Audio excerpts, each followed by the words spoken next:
So the NTSB has released its preliminary report into the fatal crash that took the lives of 67 people near the DCA airport. Not much new as far as what happened, but a lot is new as far as what has been happening. So let's take a look at the report and some of the recommendations and actually some of the stuff that's now happened as a result of this report. So this is the Aviation Investigation Preliminary Report. The mishap happened January 29, 2025. We've talked about this with the UH-60 Lima, so an older Black Hawk, versus the CRJ 700 operated by PSA Airlines, which is a wholly owned subsidiary of American Airlines. The purpose of the flight for the helicopter, which we've talked about, I had Austin on the channel, was for annual standardization evaluation with use of night vision goggles. We covered that. The most difficult can cover lower level check rides, so they did it with night vision goggles. This was a training flight for the helicopter and a regularly scheduled air carrier operation for the airliner. Crew experience, 2 ATP rated pilots. The captain had 3,950 total hours with 30,000 hours in the accident airplane. FAA first class medical that had just been renewed. The FO had 2,469 hours, 966 in the airplane make and model, first class medical. Captain was the pilot flying and the FO was pilot monitoring for the entirety of the accident flight. We talked about that as far as who was flying, what happened. I would expect the captain to be doing a more complicated circle to land, although I don't know what their company policy is on that. Pat 25 had the instructor pilot, and crew chief. They were both current and qualified. IP held the rank of Chief Warrant Officer 2 and had accumulated 968 hours total, about 300 in the accident helicopter make and model. The pilot was the captain and accumulated 450 hours of flight experience. 326 were in the accident aircraft make and model. That accounts for pilot training. And the crew chief held the rank of Staff Sergeant, also spelled wrong. Perhaps the NTSB could maybe proofread their stuff before they put it out to the masses. Sarge, no. 1149 total flight hours, all of which UH-60. So we'll just hit the highlights of what's different or what's new. The controller said that the altimeter was 29er, 89er, and we've talked about altimeter settings being off because that can affect barometric altitude for your altimeter.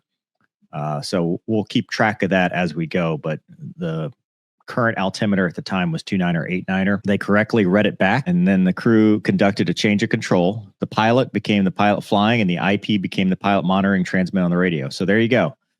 I guess at that point is when they did the change of control. So the captain was now flying. That's why we don't hear her voice talking to ATC.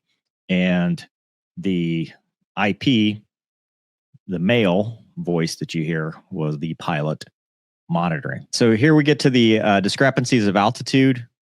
At 20:43:48, Pat 25 was 1.1 miles west of the Key Bridge. According to the helicopter CVR, the pilot indicated, I'm assuming verbally, that they were at 300 feet. The IP indicated that they were at 400 feet. So a 100-foot difference between the two altimeters. So I guess the pilot said, hey, we're at 300 feet. And the IP's like, no, I'm showing 400 feet. But they didn't discuss why or what might be happening. 100-foot difference, not too big of a deal normally. At 20:44 at the Key Bridge, the IP then indicated the helicopter was at 300 feet, descending to 200 feet. So at that point, hey, we're descending, normal, everything looks okay. 2 minutes later, Pat 25 said their position over Memorial Bridge. CVR data revealed that the IP told the pilot that they were at 300 feet, needed to descend. Remember, we're still talking altitude. Pilot said that they would descend to 200 feet. So they may have a 100-foot discrepancy between the two of them. He's saying we're high. She thinks they're on, but she's saying we're descending down. At 20:46, the transmission from tower was audible on the CVR, informing Pat 25 that the traffic south of the Wilson Bridge was an RJ at 1,200 feet, circling to runway 33. Remember, we talked about whether they heard it or not. So they called out traffic. Like, hey, if you've got traffic circling to runway 33, the CVR data from the helicopter indicated that the portion of the transmission stating that the RJ was circling may not have been received by Pat 25. The word circling is heard in ATC and the RJ, so the civilian traffic, but it's not heard on the helicopters. It may have gotten clipped. the antenna, and it may have been in a bad position where they just didn't receive it. So they don't have situational awareness that RJ is circling. At 2046, Pat 25 crew reported they had traffic in sight, request to maintain visual separation. Controller approved this request. At this time, the distance between two aircraft was 6.5 miles. This is the approximate position. So they're following the river. You get the area of collision right there.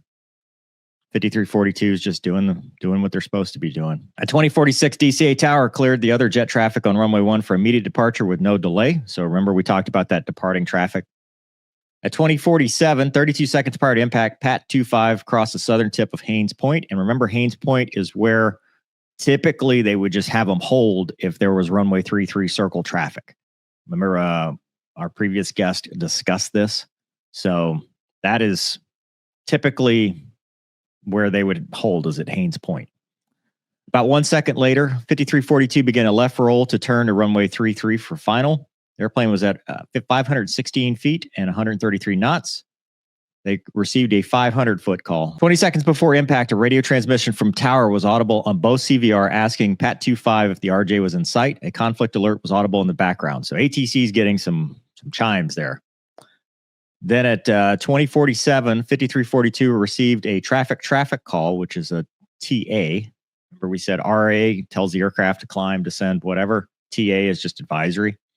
At this time, the aircraft were less than a mile apart, as shown in Figure 3.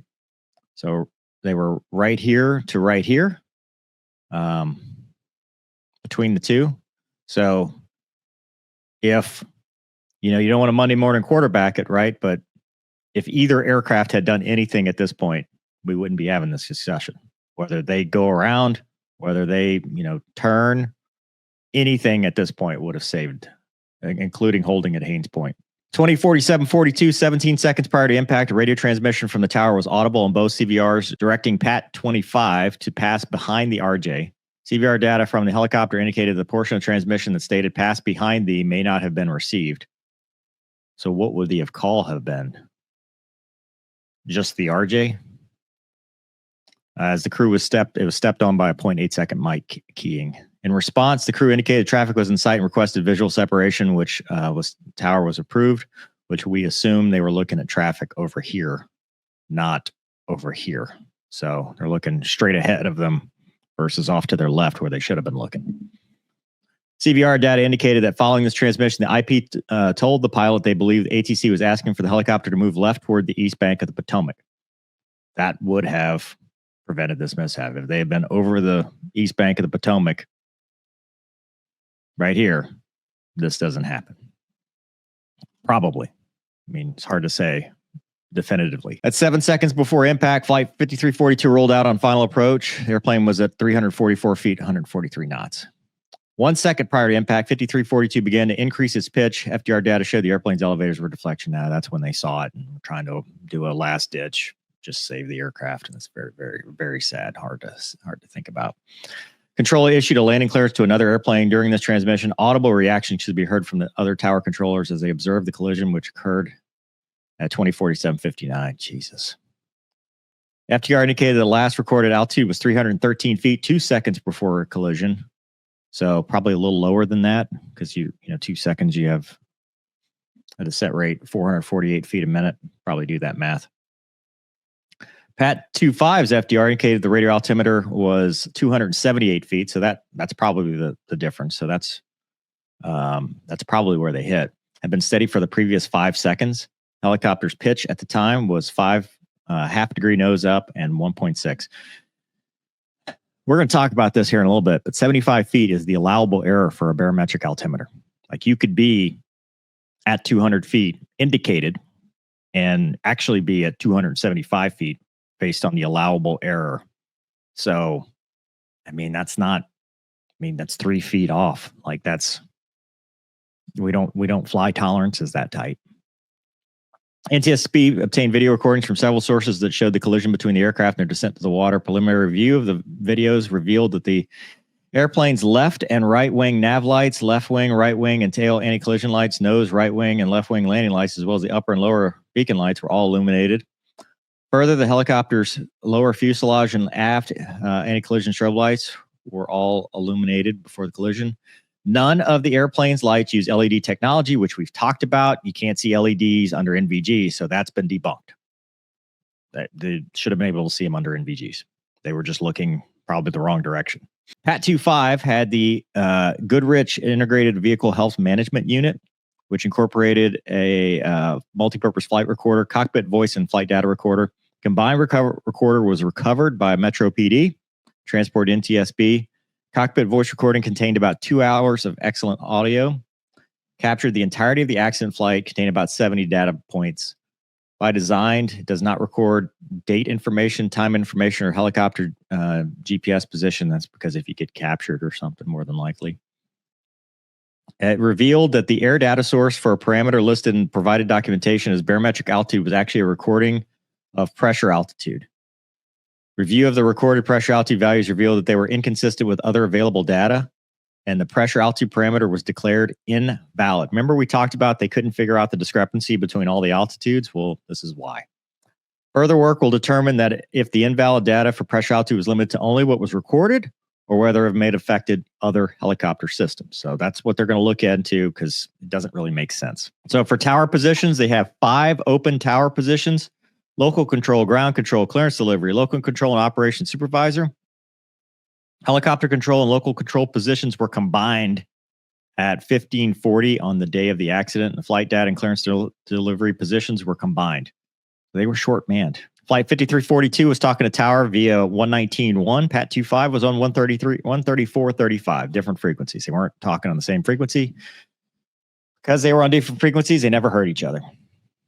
But they could hear the transmissions from tower to them. So they could hear what tower was saying to the other aircraft, but not what each aircraft was responding with. So this talks about the helicopter routes. After the Memorial Bridge, the maximum allowable altitude on Route 1 is 200 feet above mean sea level. I've shown this on other videos. We've talked about it. It then continues and then picks up Route 4 right here. Haynes Point, the southernmost tip of the eastern Potomac Park, and located at the confluence of the Potomac and Anacostia rivers, is identified as a non-compulsory reporting point in the area where Route 4 intercepts Route 1.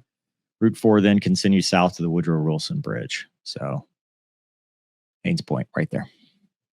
And that's typically where we found that they would have people hold. Maximum allowable altitude increases from 200 to 300 feet once they get south of the Wilson Bridge. According to the post-action information obtained from the FAA Aeronautical Information Specialist, the helicopter routes have no defined lateral boundaries. Remember, people kept saying, well, they were off route.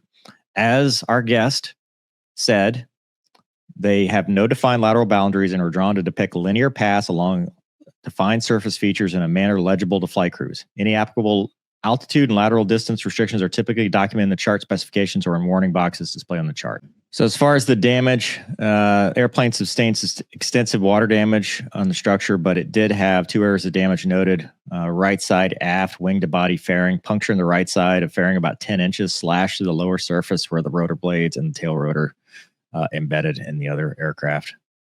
That's awful. So remember, we talked about the barometric altimeter going to the helicopter. The cockpit was heavily fragmented. The left seat pilot's barometric altimeter and horizontal situation indicator were found separated from the cockpit area. I mean, that's a hard impact. The left barometric altimeter, Colesman window, read 2988 and 2989 because it kind of had probably moved during the impact, but 2989 is what they had reported, so it was set correctly. A portion of the right seat's instrument cluster was found separated from the cockpit, but remained connected. The right barometric altimeter Colesman window was set to 2987. So that's slightly off. So if your altimeter is set lower than what's reported, 2989, then you will think you are higher than you are. So I don't know that that would be a factor here. Right? Unless I'm getting it backwards. But if you're 29 or 87, it will indicate higher, which will make you fly lower to stay higher. So probably not causal here. Okay, so near midair collision events at DCA, and this is kind of what has been a hot topic lately. So they reviewed information from voluntary safety reporting programs along with FAA data from 2011 to 2024. A vast majority of the reported events occurred on approach to landing. Remember, I've talked about it's a dangerous airport, a lot of traffic. Initial analysis found that at least one TCAS resolution advisory was triggered per month due to proximity to a helicopter. RA, remember it's higher altitude. So this is not 400 feet, not 900 feet. This is above 900 feet. In over half of these instances, the helicopter may have been above the route altitude restriction. 2/3 of these events occurred at night. A review of the Commercial Operations Instrument Flight Rules departure arrivals at DCA between October 2021 and December 2024, so just 3 years, indicated 944,179 operations. During that time, there were 15,000 occurrences between commercial airplanes and helicopters in which there was a lateral separation of less than a mile and vertical separation of less than 400 feet. Good grief. There were 85 recorded events that involved the lateral separation of less than 1,500 feet and vertical separation less than 200 feet. That's a small percentage of the 944,000, but that's 85 times this almost happened. The data indicated that between 2018 and 2024, runway 1 accounted for about 57% of arrivals, runway 19 accounted for about 38% of arrivals, and then runway 33 accounted for about 4% of arrivals. So remember how Austin was talking about it's not that common? And everybody's like, oh, it's very common. 4%. That's not common. Sorry, it's not a common amount. So I think what he said was valid. January 31st, 2025, the FAA issued a NOTAM, prohibited helicopter traffic from operating over Potomac River near DCA from surface to 1799, 18,000, except for life-saving medical, active law enforcement, air defense, or presidential transport missions. If such missions are required, civilian aircraft will not be allowed in the area. The most recent version of NOTAM 54379 was issued on February 19th, updated dimensions for TFR. NOTAM is in effect through March 31st, and it just got extended. So on this NTSB recommendation, FAA has closed the helicopter route near DC weeks after tragedy. They issued urgent safety recommendations. Hours later, Transport Secretary Sean Duffy accepted the recommendation on behalf of the FAA, promising long-term changes. Duffy says, we're in a situation where we're threading the needle, allowing helicopters to fly down the same airspace as landing aircraft. Duffy said, and why this information wasn't studied and well known before January 29th is important. Following the crash, Duffy restricted helicopter traffic around the airport through the end of March. He said those restrictions will continue in accordance with the NTSB recommendation. Duffy said he also spoke with Defense Secretary Pete Hegseth about alternate military routes, with the exception of presidential travel, life-saving operations, and law enforcement. We have a lot of work to do in this investigation. You start to put the pieces together. The NTSB is still going to come out with a probable cause, but you've got very dangerous airspace with very slim margins. Even if the helicopter had been right at 200 feet, it could have still been at 275 feet because the barometric altimeter tolerances are 75 feet. Nowhere would we accept that. There is nowhere on the planet where that is okay. We don't accept that kind of separation. They went back and they look at other incidents, and close calls have happened. And this is what happens when you have high density of traffic that is incompatible with each other. There are other airports that are going to be just like this, and I think they're going to take a look at it and try to figure out how we can better coexist in this airspace. And sometimes the answer might be it not. I would not feel comfortable flying a helicopter at 200 feet with an airliner 100 feet above me. Like, that's just unacceptable. There's no way. And as Austin pointed out previously, they've made helicopters hold, which I think is the right answer. The other day I was flying a helicopter, and the hair on the back of your neck stands up because they're like, hey, do you have the RJ in sight? And I look over my right shoulder and I see that landing light and it's not moving. Well, when there's a light not moving, that means you're on a collision course. And I called visual. He said, pass behind that traffic. Sounds exactly like this. And I talked to my TFO and I said, you know what? We're just going to go out here and hold. We're going to let him land. We're not in that big of a hurry because we were going back to the field too. We'll hold, do a spin, let them by, because otherwise the direction we're going is not good. I think we're all kind of a little bit on edge right now when it comes to stuff like this, but I would not be comfortable with him passing 500 feet overhead. There's tolerances that we have, and we need to, if we can't be at least 1,000 feet, 500 feet vertical separation, I would say 1,000 feet minimum. And probably not even that in the landing environment, because you don't know if they're on approach, bad approach, good approach, whatever. I would think you'd want vertical and lateral. And if you can't have one, then you make sure you have a lot of the other, right? So if we can't have lateral separation, then we need, 1,500 feet of vertical separation. We just need separation. And you can't accept razor thin margins, because as soon as the stuff starts breaking down, task saturated controller that's working multiple positions, a crew that's on a check ride that picks the wrong aircraft that they're visual with, not hearing transmissions from ATC, used to holding at Haines Point versus proceeding with runway 33 circling approach, maybe didn't even hear that they were circling. It's a lot of stuff, and everybody wants to find a villain and everybody wants to blame somebody. But I think what's going to happen is you're going to find that, just like every other mishap, there were a lot of factors that were at play, and a lot of things went wrong to cause this tragedy. And that's what it is. It is a tragedy. Nobody intentionally did anything wrong, but there will certainly be lessons learned that we can use to prevent something like this from happening, just like every other mishap. So that's going to be the job of the NTSB and the investigators. The Army's doing their own independent investigation. It is horrible that we lost so many lives from the PSA flight and PAT 25. Just terrible. Thoughts are with the families for both of them. So anyway, let me know in the comments what you think. Thanks for watching. We'll see you next time.